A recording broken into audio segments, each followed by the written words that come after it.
A new report says that the FBI gathered intel on more than 1,000 journalists, politicians, and religious groups that were not accused of any criminal wrongdoing. The confidential report comes from the U.S. Government Accountability Office, an independent watchdog, and was recently unearthed by Rocket News. According to the report, this intel was gathered in the form of assessments that allow the Bureau to conduct surveillance without a warrant. The story from Rocket News says, in part, FBI investigations require facts indicative of potential crimes or threats to national security, but assessments require only an authorized purpose and clearly defined objective. Specific reasons for these types of assessments remain hidden and may be irrelevant to FBI agents. The Bureau may open assessments without any suspicion that a crime was ever committed, not even a factual predication, an ill-defined term in the FBI rulebook that refers to something less than information or allegation. The GAO report analyzed FBI data from the years 2018 through 2024 and found that the Bureau opened and closed roughly 127,000 assessments. But the vast majority were never converted into a full investigation. Some of the methods that could be deployed by the FBI include physical surveillance, subpoenas to electronic communication, and even the recruitment of confidential human sources. So far, the FBI has declined to comment on the matter. Here to discuss this with us, the man who wrote the exclusive article on Rocket News, reporter Ryan Lovelace. Ryan, thanks for joining us. Thanks for having me. So, Ryan, I guess I want to start with the members of the press because that's kind of where we all are. What are the implications for the First Amendment here? Well, there's a ton. I mean, really what it starts with is it risks this kind of different investigative work, turning the standard from innocent until proven guilty until show me the man and I'll show you the crime. That's really what I think we have to be worried about here because, as you're just describing, the kinds of methods that the FBI uses in these assessments, in these investigations, are things that don't require court orders, but are physical surveillance, use and recruitment of confidential human sources. They can use online services purchased or obtained by the FBI and info from local, state, federal, and foreign government sources. That's the kind of thing that is having a chilling effect on the press. It has the potential to have a chilling effect on the press. It has the effect to change the way people feel comfortable organizing in public for political protests, for the right to worship. It's got all kinds of implications for how it can change and chill people's behavior across the country. This definitely reminds me of that sort of infamous memo out of the Richmond field office where they were talking about having FBI officials go in and try to infiltrate traditional Catholic churches. So a long history of this type of behavior, unfortunately. But what I'm curious about, Ryan, is there are over 1,000 names or organizations that were apparently targeted in this way. Do you have the list of the actual names, and can you give us an idea of some of those names? If so, are there people that we would know and have those people been reached out to by your organization as well? So what I would say is, the report itself, the confidential report that Rocket News published, does not include those names. The targets and subjects of these assessments are shrouded in layers of secrecy, and these names hardly ever get out. But here's some of what I know. So in 2015, an assessment was opened into the Muslim Justice League, and in 2016, an assessment was opened into Concerned Women for America. Muslim Justice League, generally speaking, I think it's fair to say they're sort of left-leaning, and Concerned Women for America is sort of right-leaning. They have different motivations and goals and that sort of a thing. We know that those two particular details because of records that were unearthed by the Cato Institute. But it's important to remember that people that are in these kind of sensitive categories are being targeted by the FBI all the time, and they're familiar with it. When I say sensitive categories, what I'm referring to is the FBI's technical jargon. They call these sensitive investigative matters. And those refer to people of public notoriety. So news media, politics, press, religious organizations, academia, and academic nexus people.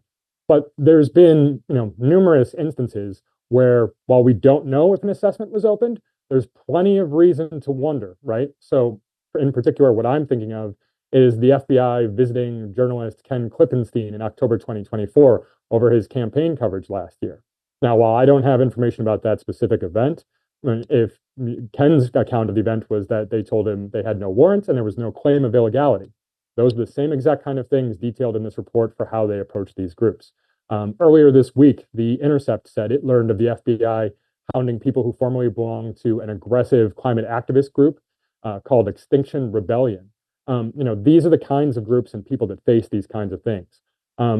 People in these categories are definitely familiar with this, and it's something that I think everyone has to be concerned about.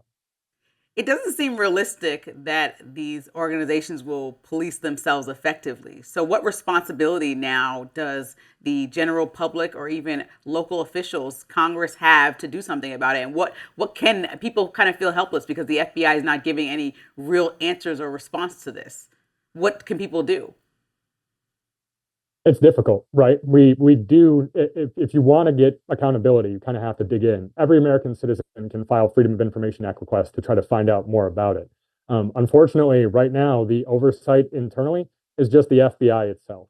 Unlike the CIA, who famously, there's a famous headline from many, many years ago about how the CIA investigated itself in the spread of the crack cocaine epidemic and found it did nothing wrong. When the FBI investigates itself, they found that they break the rules quite frequently. That's shown in a 2019 audit that I've previously obtained. The Department of Justice conducts national security reviews, so particularly about assessments that they're hoping turns up something about national security. And they found that there are examples of people opening assessments without authorization, much less a court order, but without any authorization, and investigated people because of the constitutionally protected things we were talking about earlier about speech and worship. So really what people can do is dig in, be vigilant, request records, and talk to your public officials about it if it concerns you or if you're someone who cares about this. And to follow up on that, Ryan, we were promised by the Trump administration that Kash Patel was going to be this big reformer, that he was going to drain the swamp at the FBI, that these types of warrantless and possibly unconstitutional activities were going to end. I haven't personally seen a lot of evidence of that happening, but I'd love to get your take on it. Well, my hope is that, we'll see where things go. I think the jury is kind of still out on a lot of this, but the FBI remains the FBI. And the particular detail in this report, for example, is from 2018, this confidential report, Right. from 2018 through 2024. So that spans both a Republican administration, the first Trump administration, and a Democratic administration, the Biden administration. And in there, you can think of any number of high-profile controversies, from COVID to racial justice protests and riots throughout 2020 to different elections, all kinds of things. And yet this persisted across administrations. So I think it probably strains credulity to think that it's necessarily just going to stop. And as a journalist, that's my responsibility and what we're going to be doing at Racket to dig into, find out, is it changing? So some critics might say that this was necessary as a precautionary national security tool. Are there any instances that you found in your reporting where it actually was valid? I know you said you don't have the list of names, but at least looking at sometimes where they maybe have surveilled historically and it was effective in stopping a crime. Is there a world where this might actually be effective? So there is a world where it could be, but unfortunately, that's not this world. What we found is these secret probes didn't lead anywhere. The report itself shows that under half of these assessments into sensitive groups, so again, press, politicians, religious groups, 48% were converted into investigations. So not even prosecutions, they didn't even lead to an actual investigation. 14% of all of them, of all assessments into all people from 2018 to 2024 that focused on individuals and groups, or just 14% of them translated into investigations. So from a starting point, if you don't even get to an investigation of a potential crime, then it's difficult to say that it was justifiable. And moreover, we know that there's more wrongdoing out there. And we know that because the FBI has said it itself. They found instances of unauthorized investigative methods. We talked earlier about the methods that they can use. Sometimes, according to the Department of Justice looking at it in this confidential report, they used these methods before even opening an assessment, which means they started to investigate people before there was even a authorized purpose from their superiors. So I think at a minimum, they're not even doing it the way they said they would in some instances. And a majority of time, regardless of how they do it, it doesn't lead to anything. So if it were needed, you would hope that there would be real tangible results that the Bureau could show and would want out there. Well, thank you, Ryan, and thank you to Rocket News. I know you have some new teammates over there with Emily Kopp and Caden Olson, who are friends of mine. So I'm really excited to see what y'all have in store with for us in the future. Thanks again. Thank you. All right, we have a lot more to talk about on Rising. Stay with us.